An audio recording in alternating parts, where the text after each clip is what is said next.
Your body, your choice, because baby, it's cold Oh, outside. jeez. Are we starting with that again? Why not? I don't think we discussed it yesterday, but Yeah. a couple years ago. Now, I'm not a Christmas music person. I don't really care about the holiday outside of the fact that it is the birthday of the bald god and Humphrey Bogart. And I, of course, am the bald god, as we all have established already. You are not. All right, well, let's get back to this, babes. A couple years ago, we're hanging out near Christmas time, and I think you wanted to listen to some holiday music. Yes,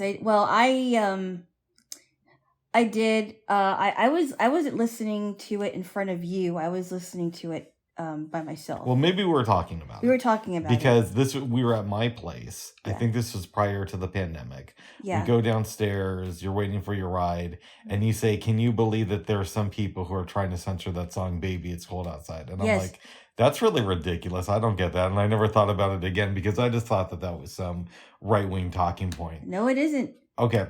It comes up yesterday in conversation, and we Googled it. And apparently it's true. Like some radio stations are against the song and whatnot. And I love John Legend.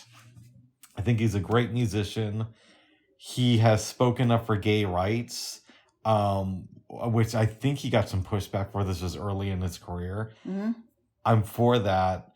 I like that he's a lib. However, sometimes you can take it a little bit too far. We're researching this song, and apparently he did a rendition of it at some award show a few years back, and he changed one of the lyrics to "Your body, your choice." Yeah, because the lyric that is it's controversial. I can talk. The lyric that's really controversial in the song is "Say what's in this drink." Right, but that could be interpreted many different ways. Yeah. You could think of it as, maybe I just tasted some Spanish fly. Did I get Cosby'd? But oh, jeez. Okay. Hold on. But you could also interpret it as, she's just saying, hey, what's in this drink? Yeah, it's good. Or how much alcohol content is it? Right. Yeah. And it may not have even been alcohol. It may have been like...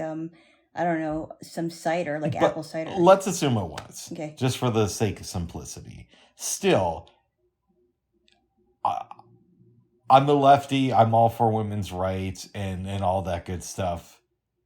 But sometimes you got to tone it down a little bit and realize that you're picking the wrong fight and you just seem ridiculous. There is absolutely no connotation, no suggestion when I've heard the entire song that would suggest to me that this woman was about to be raped by this guy. A lot of the times, it happens on both sides, people like to read things into art that aren't always there.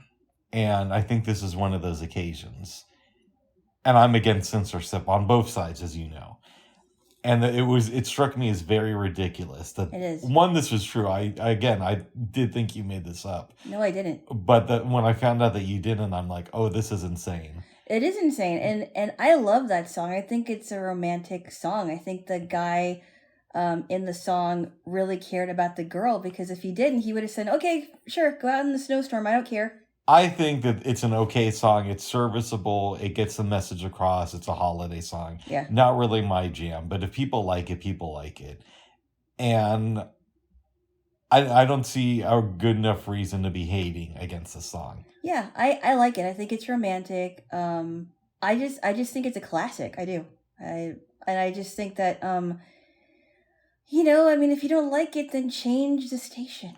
Look, if I can listen to Eminem's rap, oh, now he's raping his own mother, snorting coke, and we gave him the Rolling Stone cover, then Baby, It's Cold Outside it's okay for other people. It's a lot tamer than what Eminem could have said. Uh-oh. What Eminem has said. Yes. About killing his wife and killing his mom. Yes. Yeah, I mean, that's like top of the line crazy to me.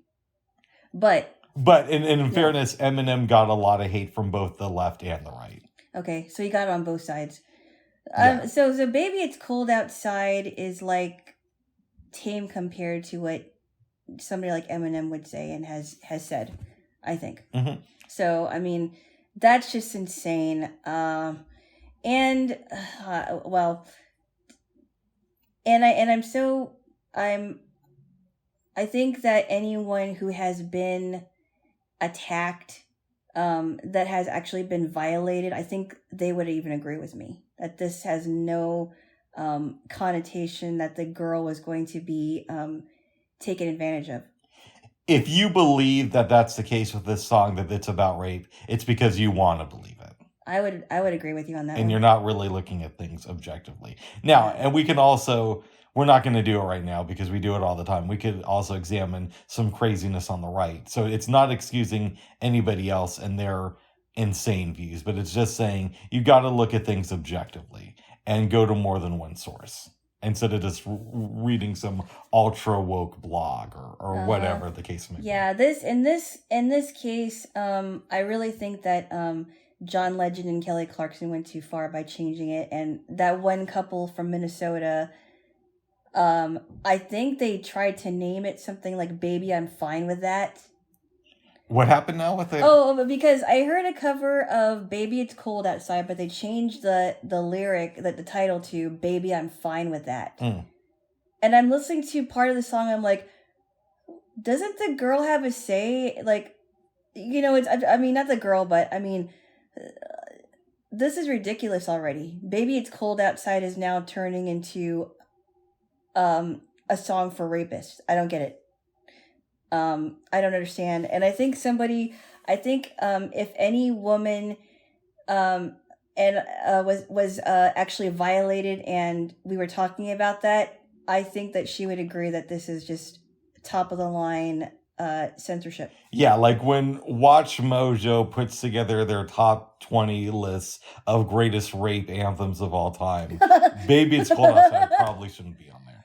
No, not at all. There's nothing in there that would suggest to me that the girl was not going to be taken care of. Well, good, babes. Because a rapist wouldn't care about the well-being of the girl. Well, there is such thing as date rape. Absolutely. So I get it, but I think it's a stretch. But it is. I am working on my own version of this song for the holidays called "Baby, There's Mold Outside." Oh my. But I wish we had the sound effect, but we don't. I know.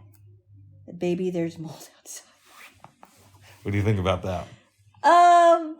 I don't know. I don't think it would be better as better than "Baby, It's Cold Outside," but you can try it. Very good. Babes? Yeah. There's a little bit of wind today. Yes, there is. Tell me more. Well, it's been windy for the last few days. I think it started on Tuesday or Wednesday, would you say? Something like that. And it's been howling. And I was able to order groceries. So I think it started on Tuesday. I think it's when the wind started to really, really pick up. And the wind advisory was supposed to end yesterday. And today, it still sounded like there's some very, very, there's some noisy wind outside. It sounds like it's howling and whistling. And when people say that it's breezy, I'm thinking breezy probably, to me, breezy is like a lighter breeze, but huge, like big, strong winds doesn't sound breezy to me. And I was a little bit concerned because we're supposed to go to a play tomorrow. I'm trying to figure out whether we should wait outside because I don't want to be blown all over the place and it's cold. And I'm thinking I think we need to kind of figure out where we're gonna wait because I don't want to wait in the cold. Mm-hmm. It's freezing. Good. I'm excited about it, babes. Yeah. The play's gonna be fun. We'll see how windy it is tomorrow, but I'm sure we'll make it through, hopefully. I hope so. Famous last words, though. I know. I don't like walking in strong winds because it's just like I don't want to be blown somewhere. And we're not very big people. I could drop a few pounds. You're not a big portion. I hear you, babes, but I have some weight to lose. I haven't noticed anything. I'm not like Dave in the full Monty. And we're gonna get to that. Yes. He's like super. I wonder if they made him wear like a fat. No, because there's you see him naked in the movie, and really I think it's You see his backside because there's a scene at the end of the movie where all the women want to see, their dicks and everything. And so but they only, so you see their assholes as the audience, but it's implied that the women there get to see everything. Oh my goodness. But there's also that scene where they strip down to their underwear, where they're at the boss's place. And they're all the way down to the underwear. I just said that. No. But what I'm trying to ask you... Go ahead. I was rudely interrupted. Go ahead. I know you said that. Go ahead. What I'm asking you is, could you tell just by them stripping down to the other underwear that Dave was really fat then? No, I am a blind guy, but I got the impression that this was a real life thing. Like he wasn't like faking being fat or anything. He probably had to gain weight for this part. I don't know. Some people just are overweight. And you got to remember, this is a classic movie now, but when it was made, it was low budget. So it's not like it was between him and Robert De Niro. No. Yeah. No, it wasn't. No, it wasn't. Yeah, but I still love you. Okay. Good. Yes. We were talking yesterday, and I forgot to mention another book I read here this week I think it's called Bitcoin Billionaires. Yeah. By Ben Mesrick, who's written some interesting books over the years. He did Bringing Down the House, about these mathematicians who are gamblers. Wow. And I like that one. He did a couple other books too. But this was basically about the Winklevoss twins. Who knows how much of it is true, but the way it's expressed in the book is that their coding was stolen by Mark Zuckerberg, and he used it to launch Facebook. And I'm not quite sure how coding works. I know it works. I know it helps the behind the scenes to keep a website and develop one, but I don't know the specifics. Oh, wow. And the Winklevoss twins sued him, got some stock. So they were okay financially, but they were basically made to look like fools because they actually made a movie out of another Ben Mesrick book. And the movie was The Social Network. And I haven't seen it, and I'm not really interested in it. But apparently, the Winklevoss twins didn't come across that good in the film. So they're looking for this technology to invest in. And we're talking now like 2011 or 12. And they're vacationing. I want to say it's Costa Rica, but don't quote me on that. They meet some guy at a club who teaches them about Bitcoin. So they invest in Bitcoin and basically buy up 1% of it. So they become super rich. Now, I don't know what that's like today because Bitcoin has lost a lot of value since the beginning of this year. But the person who introduced them to that world is kind of... The book makes it seem like he's very easily influenced. And there's this other character who is known in the crypto community as Bitcoin Jesus. And he because he was an early advocator of the technology. And that's what he called himself? That's what the community kind of knows him as. And he invested 15% in the startup too. He invested money and he owned 15% of it. So the Winklevoss twins own part of it. Bitcoin Jesus owns another part. And then you have the guy who's kind of like running the company. I forget his name, but you know how I am with names.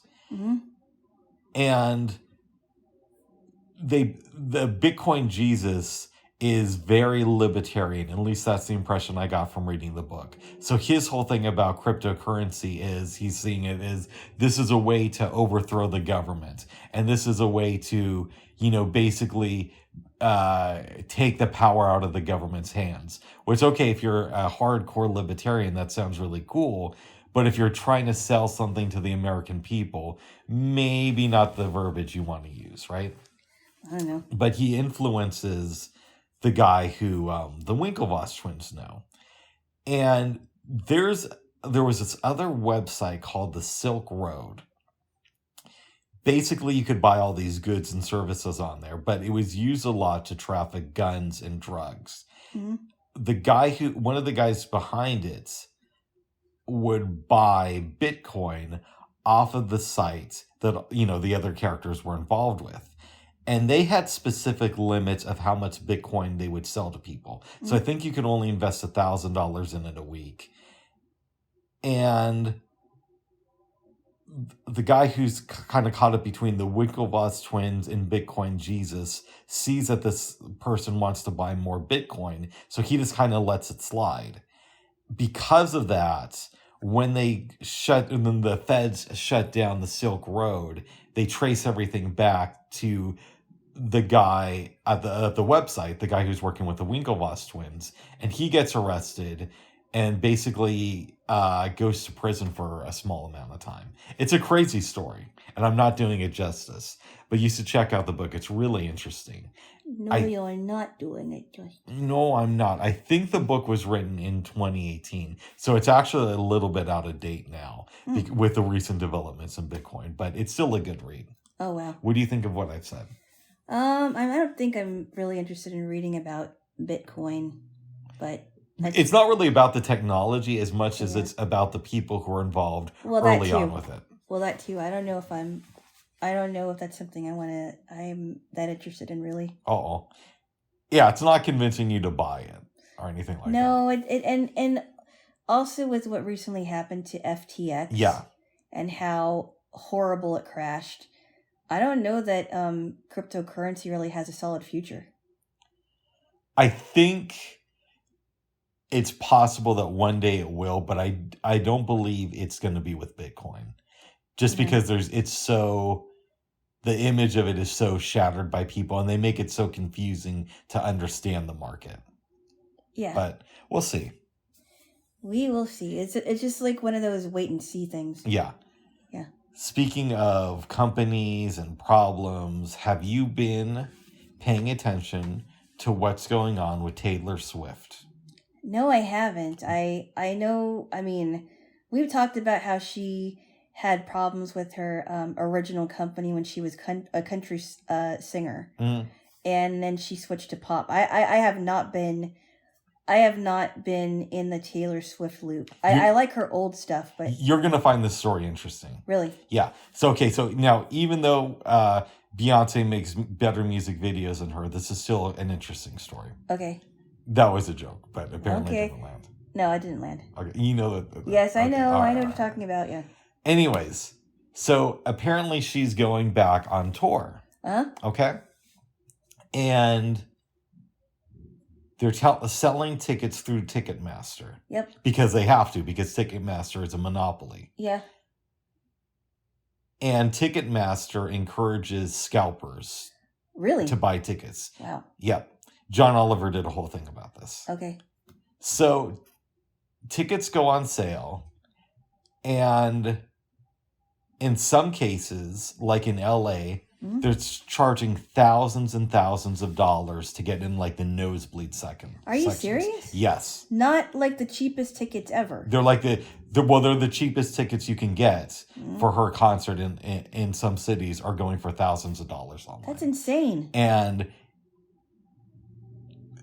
it's gotten so bad that the media is pressing executives at Ticketmaster. Why is this going on? They're trying to pass the buck to Taylor Swift and trying to imply that it's because she hasn't gone on tour in so long that these tickets are so pricey. Thousands of dollars. And it's gotten the eye of the Biden administration. Oh, wow. Because more and more people are saying that it's a monopoly. And they've been saying that for decades about Ticketmaster. But this is like, you're being blatant about it now. Wow. Yeah. Thousands of... That's insane. For nosebleeds. Some people... A lot of people can't afford that. Most people can't. No. It's not like... she's a younger person in the music industry. It's not her fault, though. No, I know that. I know that. I understand it's Ticketmaster's fault. But that's insane. I don't... Wow. They're saying that... I don't think this is going to happen. I think it should. Okay. That this might lead to the FTC breaking up Ticketmaster. Maybe they should do that. They should have done that a long time ago. Wow. Remember, Eddie Vedder spoke out against them in like 94.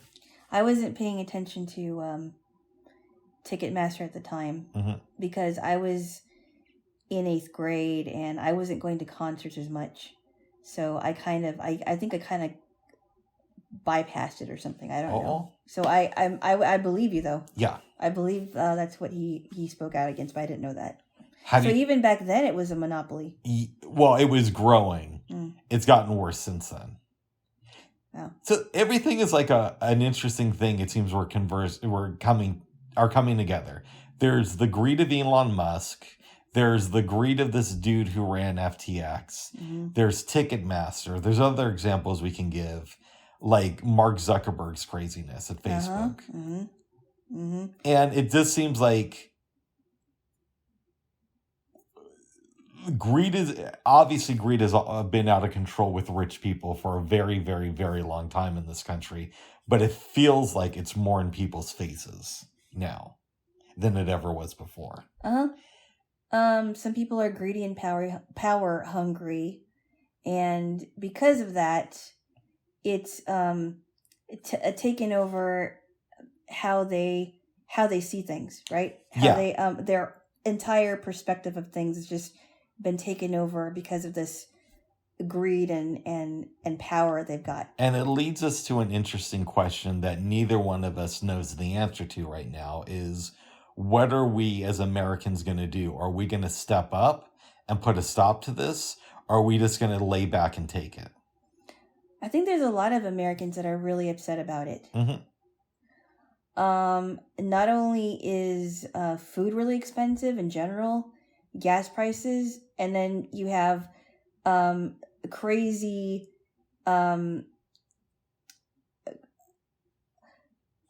costs of tickets. Yeah. And then and not only and then too, it's expensive to get a ticket for a flight. Exactly. Well, have you been paying any attention to what's going on with the railroad unions in this country? No. I'll give you like a quick overview. They're trying to get a better deal. And basically, the railroad companies don't want these unions to strike, and it would increase prices to things. But did you know that if you work for a railroad, Mm-hmm. you get no time off? Like, when I say no time off, they don't get 2 weeks vacation a year. They don't get any days of vacation. So if they have a medical emergency and have to go to the hospital, that's not paid time off. Oh, wow. And that's the big sticking point to them signing another union contract, is they want days off so they can take care of medical things, so they can be with their family. And the railroad company doesn't want to give on this, or the companies rather. Well, I don't know how Amtrak runs or anything, because I know that I don't know what other railroad company is there besides Amtrak, but does that also include like people, like cities that have light rail? No, light rail is a transportation thing for people. Railroad companies, I'm talking about, probably not Amtrak, but this is to like transport food across the country. Oh, you're talking about that, not transporting people. Exactly. Okay, wow, I didn't know that. So they're saying if the unions do go on strike, and there've been some delays, maybe this got resolved, but I don't think it has. The cost of things are going to go up if the union goes on strike. But if the union doesn't go on strike, they don't get any time off. Wow. So they're running their people ragged. The main sticking point is around, are they going to get any days off? Mm-hmm. And the railroad companies don't want to give them any time off. So they're running their workers ragged. Yeah. So this is why we live at an interesting point in U.S. history. You're talking about the freight trains, correct? Yes. Freight trains. Because are the people going to stand up and say, I'm no longer going to be on Facebook, I'm no longer going to support companies that Elon Musk are involved in, I'm no longer going to support like these weird libertarian parties, businesses rather, like Bitcoin, and I'm gonna do my best to support small businesses? Or are the American people just going to take it? I think there's a lot of people that will. I mean, I'm not a person that's so quick to boycott stuff. Mm-hmm. Because if we boycotted everything, there would be nothing for us, right? We Yeah. wouldn't be eating. We wouldn't be. You can go down a really slippery slope with that. I think it is a person's choice what they boycott, who they support, who they boycott. It's not for anybody to tell them who they should boycott. However, one of the ways that you can get the message across is to not support them by not buying their products or not using them. Right. Not supporting them by using them directly. Yeah, and in some ways we're just as guilty because I buy from Walmart and they have horrible track records with unions, right? So, and I have bought from Walmart even though there's some questionable things about their ties with China, but at the same time it's like, what are you supposed to do? I mean, yeah, I could yeah, and it's like there are things at Walmart that cost a lot cheaper than things in other stores. And it's hard. It's really tough because, like I said, if we boycott everything, we would have nothing. Also, when I buy tickets to concerts, mm-hmm. I mean, oftentimes you have to buy through Ticketmaster. Yeah, it's like it's crazy. We can't go to the Eagles concert because if we take the cheap route, it would probably cost us like $300. And that's just crazy. That's close to how much my rent costs. Yeah. I mean, that's insane. That's really insane. That should not be pushed on people. No. We just want to hear music. Exactly. For crying out loud. Exactly. But maybe the Biden administration will step up because he's been pretty good as far as union stuff goes. So we'll see. I'm not for unions, as you know. I'm very skeptical about this union thing if it's going to work. Well, listen. We've had this discussion many times. There's a lot of bad things about unions, but they do many good things too. So it's not a one size fits all. And you got to look at things on a case by case basis when it comes to unions. Yeah. And look at it like this. If the people who are the union members of this railroad company, they might not get time off, but they definitely wouldn't get it if they didn't have unions.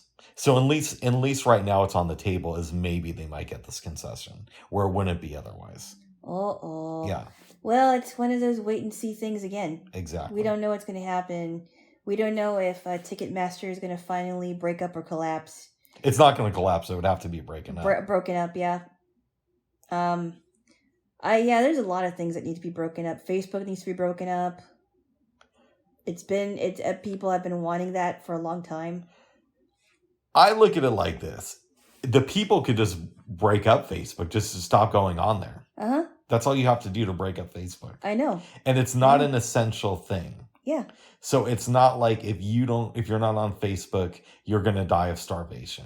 You could just easily just delete your account, and if enough people did that, it would go away. Yeah. I'm glad I never got onto those big social media platforms. Yeah. It's just not my thing. Now, I know that some employers would like people to have Facebook accounts, but you could just be on LinkedIn instead, I believe. So that's how I look at something like Facebook. You can use it when you can use it. Or just don't use it. Yeah, I mean, I tried to get on LinkedIn. This was like back in 2011, and it was a little bit hard to navigate through. Someone was trying to help me with an account. Now it's apparently a lot easier as a blind user. Yeah, because I tried to make a profile by putting information about myself, because people use that to hire you or to show that you're working for this company. But it was hard back then too. You might want to give it another shot. Yeah, maybe. Yeah. But we'll see what happens. We'll see, babes. Twitter might be going away. Then it'll just be I Facebook. don't know. It's another wait and see thing, because he's trying to really change Twitter completely. I think that he is, from what I understand, he's trying to get the best people for the site. And I don't know what's going to happen with that. That said, most people will tell you that the way to do that isn't to fire 88% of your staff within the first 2 weeks of running a company, because now you have to replace everybody so quickly that it doesn't make sense. You have to do like a real analysis of the company. It doesn't look like he did, and it's also hurting Tesla. So, and maybe Tesla should be hurt because they don't earn themselves a lot of loyalty in the blind community by making these quiet cars. So Yeah, and they're trying to make I think they're still working on the self-driving cars. I've also heard that Google has been doing that. so is Apple, apparently. Yeah. But we'll have to wait and see on that one too. There's a lot of wait and see things. Exactly. It's like, okay, we played the waiting game. When is something going to happen? Well, I think something I feel pretty confident in saying, and more people are starting to, but I've been saying it for a long time, like way before we ever started dating, is I don't think we will really have self-driving cars in our lifetime. No. Meaning, you might have the technology and you might develop it to a point to where it's usable.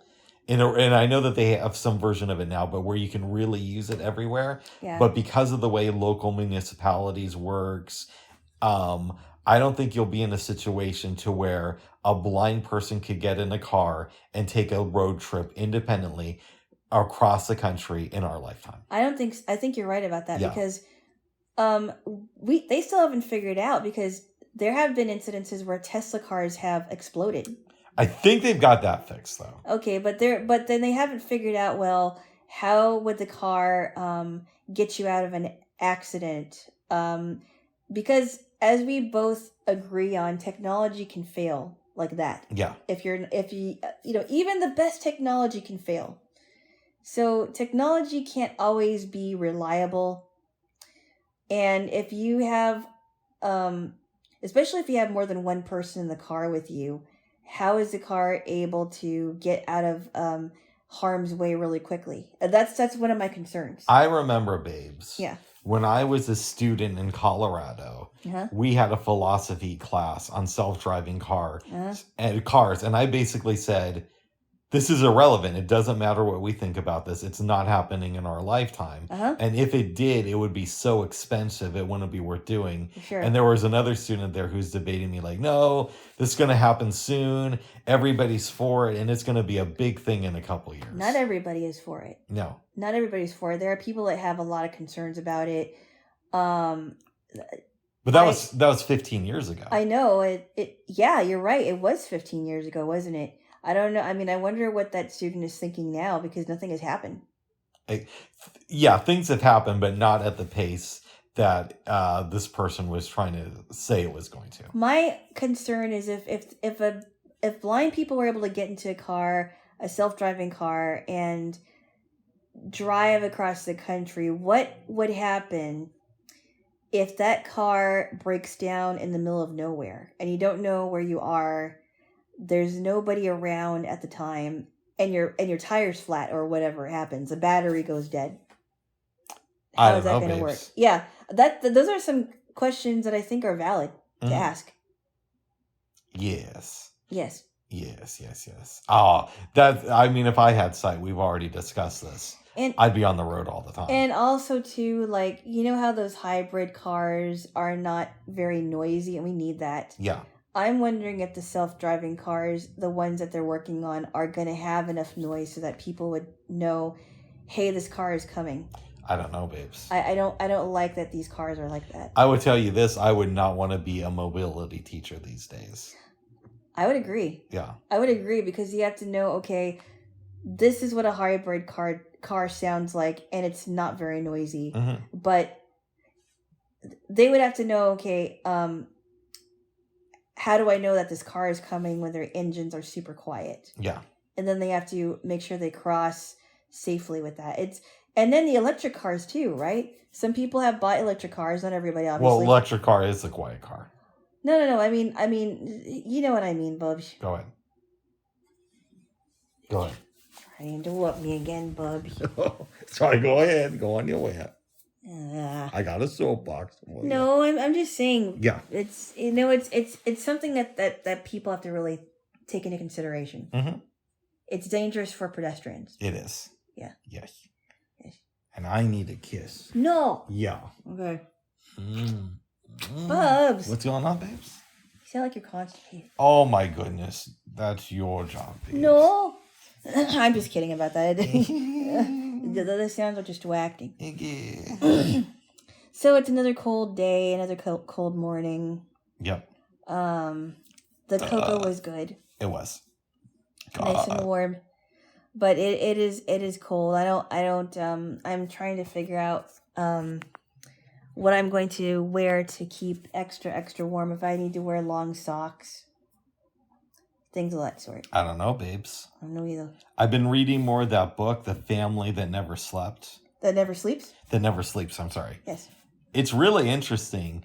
They're connecting all these diseases together that have to do with the brains. Mm-hmm. So like there was this guy who died, I want to say like 1940 something, like 44. Mm-hmm. And he was like a respected member of his community in Italy. And the doctors couldn't figure out what it was. Mm-hmm. But he basically kind of like was shivering all the time and went downhill fast. He was shivering. Wow. In bed and all this stuff. Mm. Then it goes to the story of Australia, this indigenous tribe. People are dying. They can't figure out why. Doctors go in and try to figure it out. And they get this doctor who's a confessed pedophile to go there. He's like a really good scientist and doctor. So he's starting to put together things with with this one other guy. Mm-hmm. But one of the reasons it's hard to figure out what's going on is tracing people's lineage is a little bit more difficult. So like here, if you gave birth to a kid, you'd say, hey, this is my child, I'm going to raise it. But in this community, if your sister gives birth to a kid, you might say, I'm their mother. Oh, and really? Kids are kind of like interchangeable. So are husbands and wives. Wow, that's a little bit weird. They say this doctor, I'm not trying to make a joke, but because he was a pedophile, he was really good at talking to children. And so he could get more information from them. Oh, jeez. Right. Of all the people you could ask to do that. But like even he started to run into a wall and figuring this stuff out. And this is happening in the late 1950s. Mm-hmm. They eventually get some epidemiologists. I think that's how you pronounce it. Epidemiologists. Not entomologists. Okay, to go there and start to do their own investigation. And because they weren't trained the same way this doctor was, they could kind of explore these new ideas. One of the things they started noticing was people started getting sick around a certain specific time. And it was right after they started cannibalism. Ew. Now, they wouldn't just like take a random person and start eating them. Mm-hmm. But they said that this tribe learned from a rival tribe that if somebody died, it was okay to cook up their body and eat it. Yeah. And apparently, I don't know if it was based on the diet they have in Australia, but the people they would eat were sweet. They tasted really good. Mm-hmm. Now, that's a matter of opinion. That's a matter of opinion. I don't think we're going to be eating humans anytime soon. I personally don't want to find out. I don't want to either.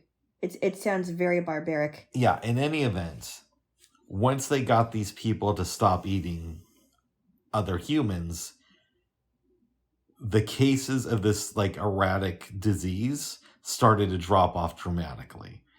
It almost completely ended with men, and with women, it happened in a lot with less women. Now, the speculation for that is because the men were like the protectors. Mm-hmm. So if somebody would die in battle, the men would eat them first. Oh, wow. And the women would have like smaller portions. But they would be preparing the meat.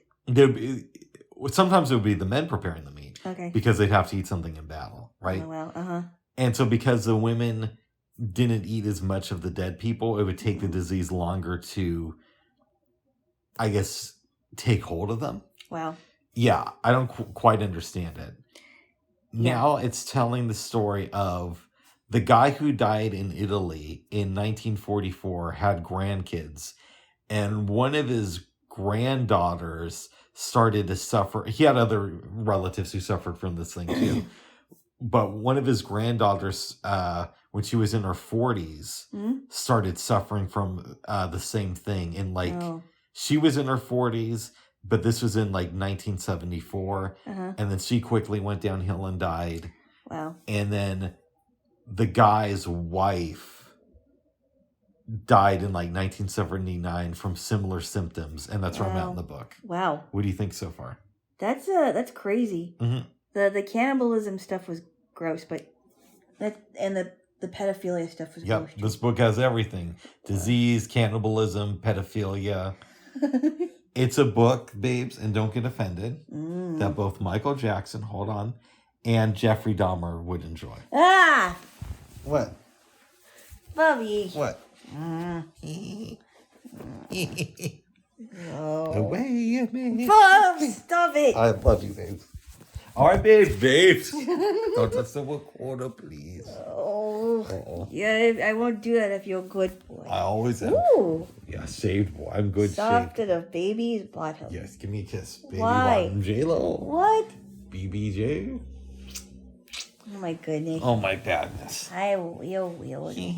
Does this sound like a book that you would want to read? I don't know. It sounds pretty intense. I'm not sure. Especially with the cannibalism, I don't know.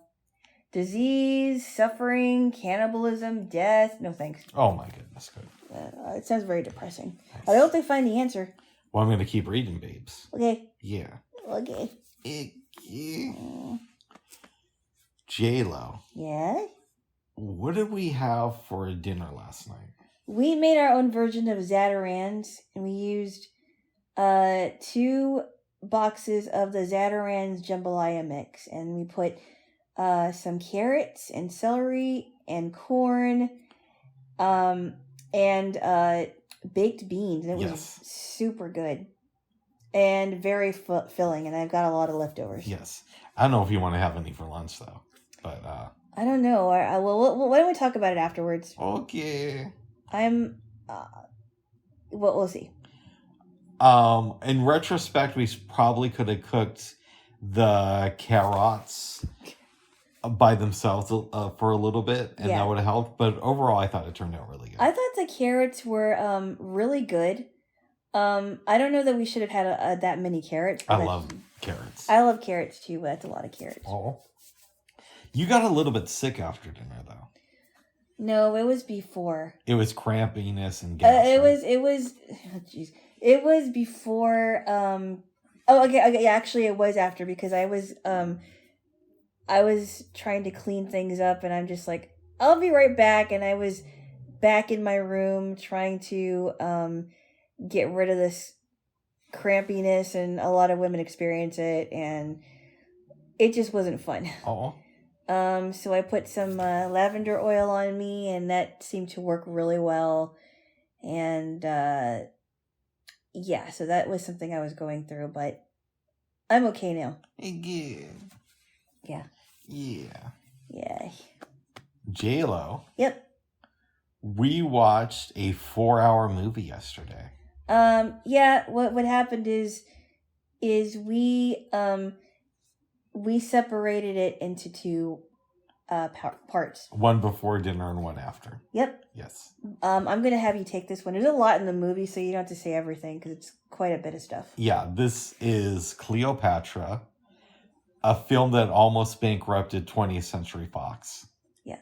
Because I think the original budget on this film was, and I could have the figures wrong, like $7 million. It might have been $3 or $7 million. And the accounting is a little bit shaky, but basically by the time it was finished, it was between like $40 and $60 million altogether, which doesn't sound like much today, but back in the early 60s, that was a lot. And if this film didn't do well, that would have been the end of 20th Century Fox. Wow. Yeah. And part of it was because Elizabeth Taylor was nuts. Yeah.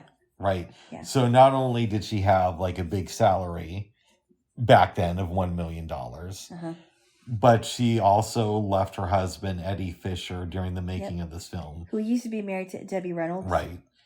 and she got with Richard Burton. Yep.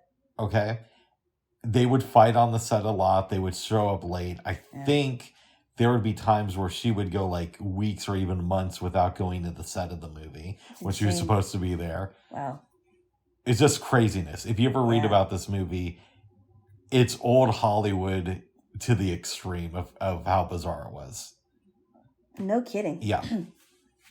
Okay, anyways, the film is about Cleopatra. I don't know if this movie is historically accurate at all. It may not be. But it was an enjoyable film. It was. Basically, starts off, sees the queen of Rome or Egypt? The Queen of Egypt. Okay, the Queen of Egypt. And Caesar comes in. Mm-hmm. He takes control of the castle.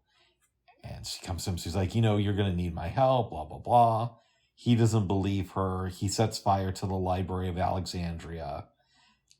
Is it the Library of Alexandria? Yes, it is. Yes, okay. And I'm fascinated with the Library of Alexandria, but that's a story for another day. Mm-hmm.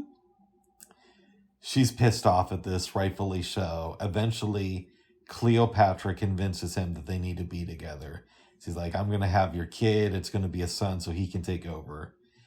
They do their thing. And it's to join Egypt and Rome. Yes. Yeah. She pushes out a boy, and the family's happy. Caesar goes to war. It's successful, and he wants to become the king of this whole place, right? Mm-hmm. Goes to the Senate and is killed. Mm-hmm. And now your girl has to leave the palace because the Senate set it up to where his nephew, whose name is Octavian, is going to basically take control and be king. Yep. And the advantage to that is Cleopatra doesn't have to worry about her son being assassinated. Uh-huh. Okay. So they kind of go away, but she's still kind of in control of Egypt. Yeah. So she decides that there's going to be...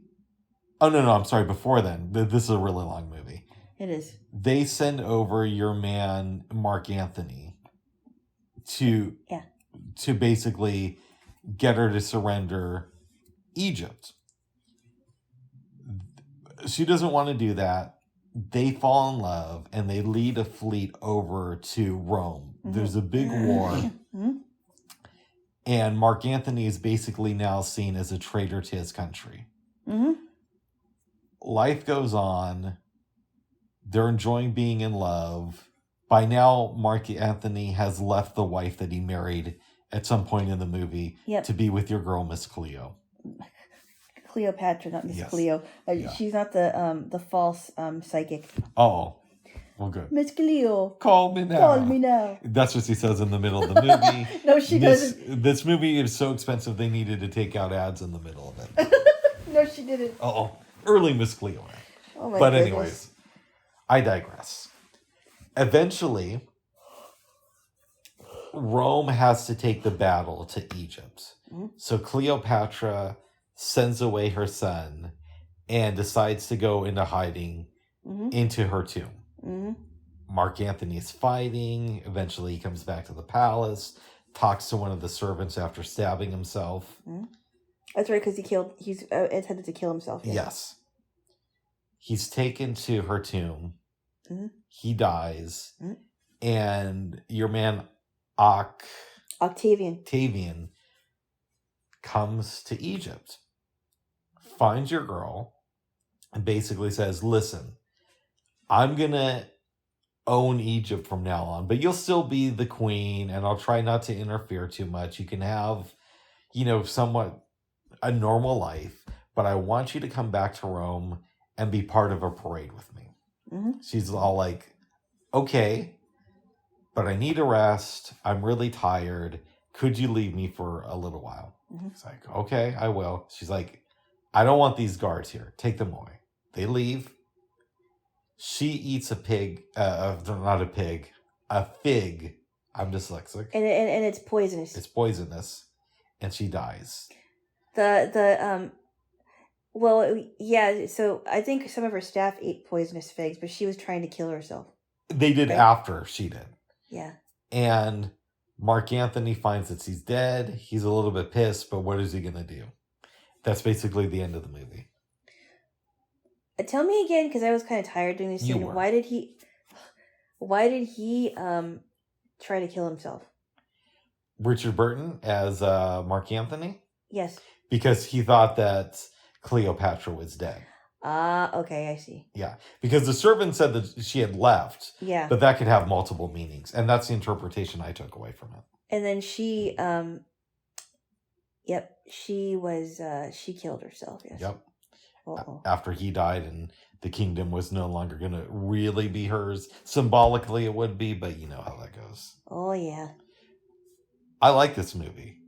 It was really good. There was a lot in it, but it was really, really interesting. I mean, I don't know if it needed to be 4 hours. I know. But it wasn't boring. I think I'd give it at least a week 8. Yeah, I would too. Because it didn't have to be that long. But it was good. I think we've seen pretty much all of Elizabeth Taylor's classic movies. I don't know. She might be in more of them. Well, okay. Let's run through the list. National Velvet. We saw that one. Little Women. Yes. Life with Father. Yes. I don't think she's really known for the last 2 films, but she's in them. Giants. Butterfield 8. Who's Afraid of Virginia Woolf, which is my favorite film with her. And Cleopatra. And Cat on the Hot Tin Roof. And Cleopatra. Yes. That's 8 of them. I don't know if she has any more. She might. Well, she's in a lot of other movies, but none of them, I think, rise to the level of classics. Oh. Yes. What do you think her best film is? That's hard. I don't know. They're all good. I loved Cat on a Hot Tin Roof. It was very good. Mm-hmm. I think there was a screenplay for that, right? Obviously. It's based on a play. Based on a play, okay. That Tennessee Williams wrote. It was good. Yeah. That's right. He did write it. I liked Butterfield 8. That was very interesting. I guess I would say that Who's Afraid of Virginia Woolf was good, but the reason why I didn't like it as much as you did was I thought it was very confusing to me. Okay. I did enjoy Giant, but that was also kind of long too. You liked it more than I did. I liked it more than you did, yes. And I also thought she was funny in Life with Father. Mm-hmm. Yeah. Life with Father was a great movie altogether. Yeah. She's not in it that much, though. No, she's just a young girl that, who was she interested in? With the son? One of the sons. One of the sons, yeah. Yeah. Yeah. She was funny in that one. Yeah. We didn't see The Taming of the Shrew. No. Yeah. Yes. Apparently she was known for that one, but that's that was definitely a comedy. Well, that's a Shakespeare thing. I know. Yes. I like this film. Yes. It's good. I am going to read a biography of Cleopatra that I've had for like the last 10 years, but never picked up. Something tells me this film is not historically accurate, but I'm interested to read about her life. Yeah, I don't think I've ever heard of Cleopatra getting together with Julius Caesar. I have been hearing about Mark Antony, that was one of her lovers, but I didn't know much about their relationship. I heard Dan Carlin say in an interview, and as you know, I'm a Dan Carlin stan, that he doesn't like watching historical dramas because it's very hard for him to separate the reality from what they're showing on screen. Mm-hmm. And I get that. If I knew more about Cleopatra's life, it's possible I would hate this movie. But as it is, I don't know. And this is a good jumping off point for me to learn more. Uh-huh. Yeah. Yeah. Yeah. Look like. We're going to be watching another historical film tonight. JFK. Yes. Mm-hmm. Oh, one last question. Yeah. Does this film get a recommendation to the fam? If so, how do you sell it to them? I'm not going to sell it to them. Oh. I don't think I have to sell every movie to them. But I think that... But I would... What? I got a DVD I want you to buy. Oh. Sorry, go ahead. No, I think my family would be fans of Elizabeth Taylor, so they may just watch it because of her. Mm. It is a long movie, though. Yeah, it is. Yes. We wanted something light. Yes. And so I said, why don't we watch the full Monty? And I'd never seen it before. I heard good things about it. It was also made into a Broadway musical. And the basic premise is that there's these guys who were working at this, what kind of factory was it? Steel factory. A steel factory, and all of them got laid off. Yes. Including the boss. The boss, Gerald, is no longer working as the boss. But his wife doesn't know that at first. His wife doesn't know that. The three guys, there's Gary, who has some problems with his family because he's divorced from his... I'm guessing that they were married. Yeah, and I believe Gary played Sick Boy in Train Spotting. Right. And so he's got an ex-wife and a kid, and his kid is kind of embarrassed by him because... Kid's like 10. Yeah, he Nathan, his son, hangs out with him, and his dad is like stealing stuff and asking him to do crazy, stupid things. And he's like, this is not my thing. And he's like completely embarrassed with his dad, which I totally get. Yeah. So he's out of a job. His fat friend Dave is out of a job. And who's the other guy? I don't think they name him, but he tries to commit suicide and Dave saves his life. Right. Yeah. And so they're trying to figure out what they're going to do. And then they end up seeing this club where there's all these strippers in it. Male strippers. Yeah. And they also witness, before they got back in contact with their old boss, Gerald, they witness him and his wife taking a ballroom dancing class. Because Nathan, the kid... They tell him, find us a dancing class, and that's what he finds them. Yeah. Because he doesn't know the difference. He's 10. He's like 10 or between 10 and 12 or whatever. Yeah. So he doesn't know about this. And they're trying to figure out what to do, and they convince Gerald to do this one thing with them and decide to make all this money by stripping. Mm-hmm. And so they're practicing at the boss's place. The wife, of course, doesn't know. Dave's wife doesn't know. Gary's ex-wife doesn't know. They get a couple of people to join the crew. There's a 60-plus-year-old guy that's really old, and he kind of joins too. They call him Horse? Mr. Horse. I think he says, they speculate that he's in his 50s, but I think he's more like in his 60s. Yeah. Yeah. So he's a really old guy, and and he gets his family to kind of watch them on practice, which is really, really funny. Mm-hmm. The women are laughing, right? Some of them are, and the grandmother just looks like she's not interested in this. What about the mom? I don't remember. So it's kind of funny. Yeah. That might have been his mom actually instead of his grandmother, now that I'm thinking about it. Yeah. Because if he's like 60. Yeah. So it's kind of a funny, he seems like he's like the comic relief of this whole outfit there. Yeah. And there's some crazy things. You don't have to give everything. I'm not going to give it away, but Dave is married to Jean. Jean for the most part is really happy with Dave, but then she finds this G-string. Yeah. Thinking that Dave is having an affair. Yeah. But then he's trying to explain to her, no, it's not about any women. We're in a bind, and we're trying to decide where we want to get into stripping, including Gary and so Gerald and and then he's like, I know, it sounds really weird, and it's like, who would want to see this? And she convinces him to strip for her, which is kind of strange. Well, she convinces him to go to the strip club, and it's like, who wants to see this? And she's like, well, I do. I want to see you. So they do the show. And they call it the full Monty. Yes. Yeah.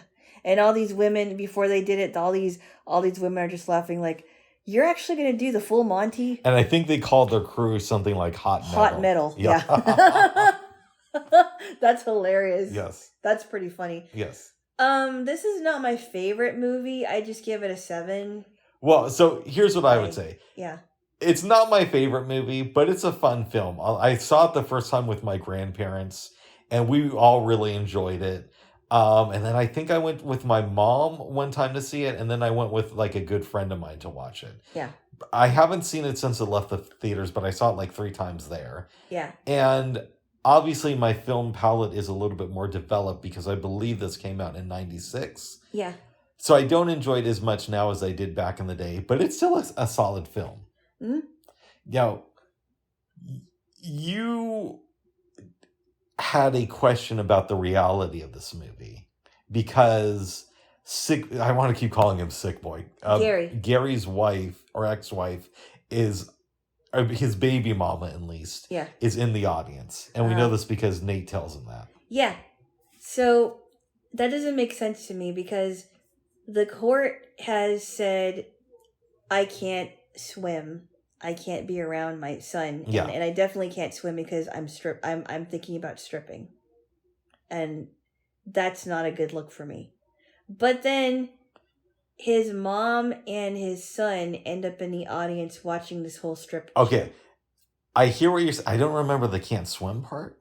Remember when Nathan asked his dad, hey, Dad, you want to go swimming with us? No. So it's not that he can't swim. It's that he's not supposed to be spending time with Nate. That's what I mean. Okay. That's what I mean. It's not just that he can't swim. It's that he can't spend time with Nate because of the stripping thing. Yeah.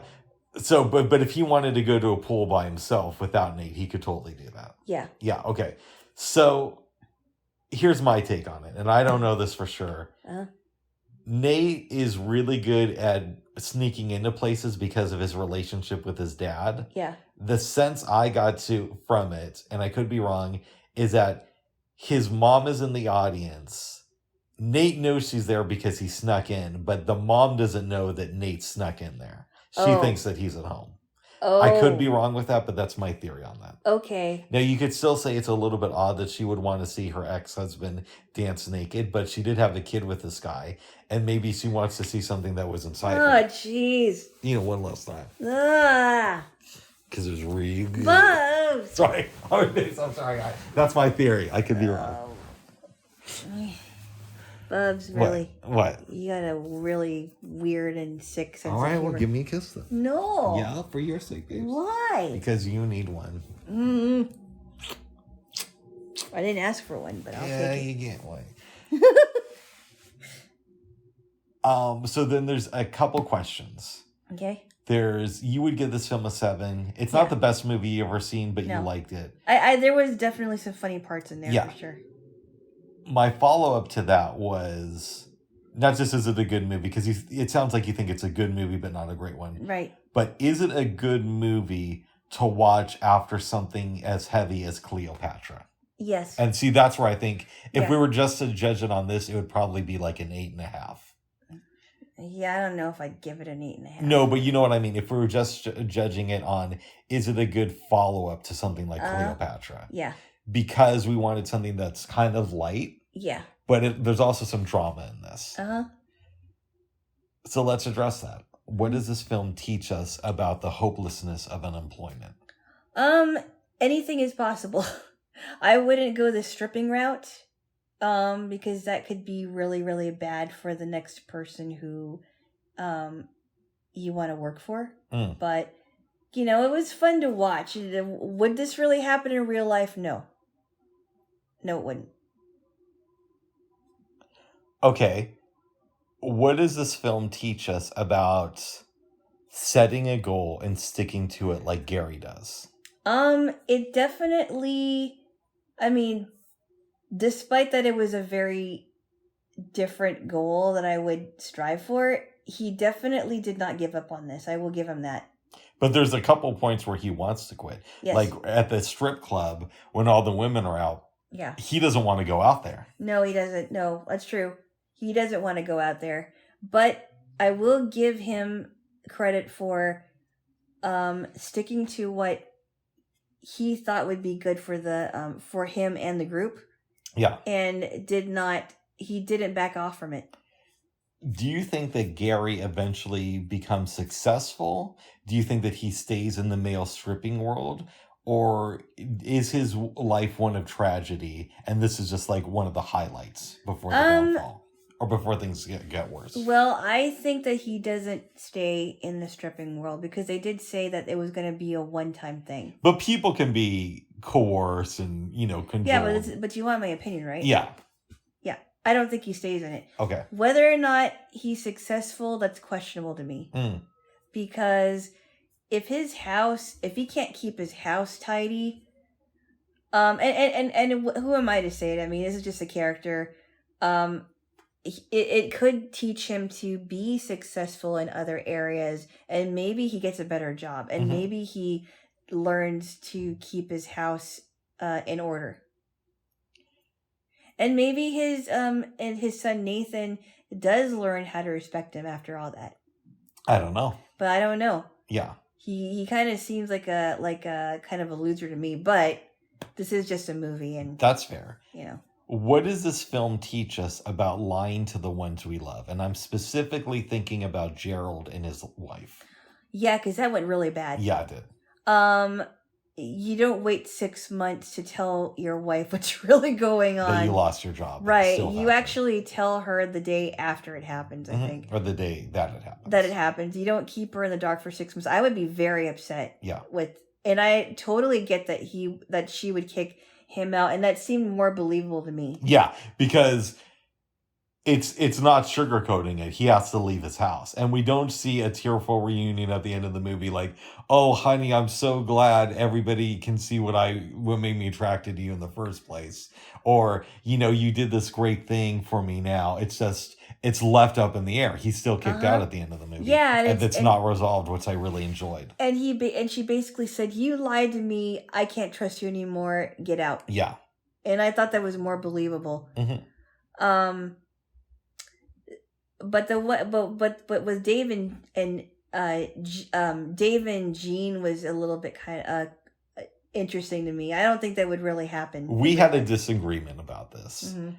I don't know if that's the writing or the actors did a great job of selling it, but I totally believed Dave and Jean because they're in love, and maybe they're like one of these eccentric couples, and Jean really does believe in Dave in that way. So I believe the actress is Jean. Or maybe she thought, well, these women are going to be throwing stuff at him, but he's coming home with me. It's possible. Maybe that was her thinking like, well, I mean, these women will never be his wife, and that's just going to happen one time, but he's for sure coming home with me because I'm his wife. Yes. So I don't know. Would you recommend this film to your family? Yeah, I think I would. I mean, they might think it's funny. What is your elevator pitch? I don't have one. Do I always have to have an elevator pitch for everything? Okay, for Christmas, I'm buying you an elevator, and for you to spend time with your family inside the elevator.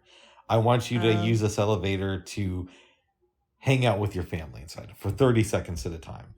What? Yes. That's insane. To tell them about all these great movies. So once you have your elevator, you're gonna take it to see your with it the next time you go to see your family. You all get in, and you have 30 seconds to tell them about the full Monty. What do you say, if anything? Oh, jeez. I guess this is a crazy way that somebody got out of unemployment, but I don't know. I don't know how to sell it to them, Bubs. Okay. I usually don't. I usually say, yeah, it's a good movie. Come watch it with me. Oh, it's about some poor guys overseas who get into stripping. That's my elevator. Like it. Yeah. They might think it's funny though. Well, good. And their accents are funny too. You talk funny. I don't know. I think the Scottish accent is really kind of fun and to listen to. Nice. Yeah. We got to watch Trainspotting sometime.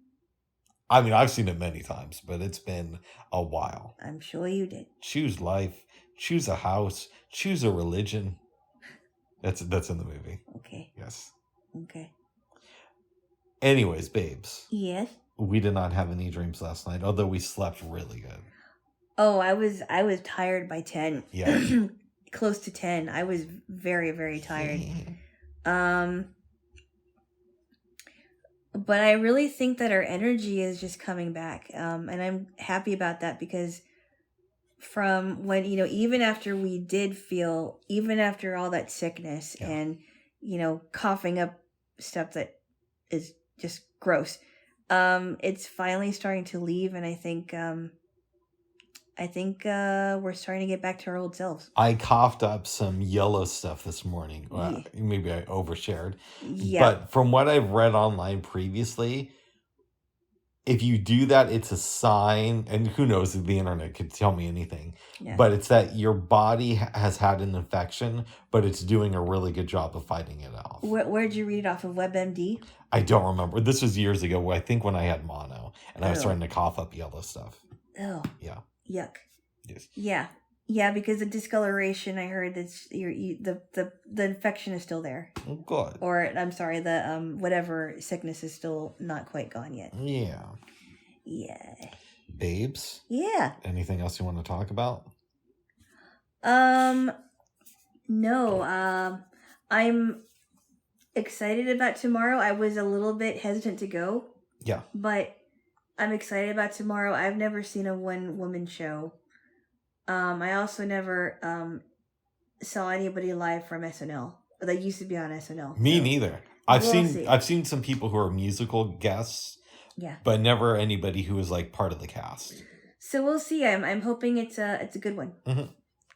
Yeah. Oh, good. Because sometimes when I hear about one woman shows, it could be really good or really bad. So yeah, it could be like the Vagina Monologues or the Vagina Monologues are not a one woman show. Oh. But it's definitely like a man hating show from what I've been reading. Oh. Yeah, I don't want to see man hater shows. Yeah, I don't know why I said it was a woman show. You're right, because it's monologues.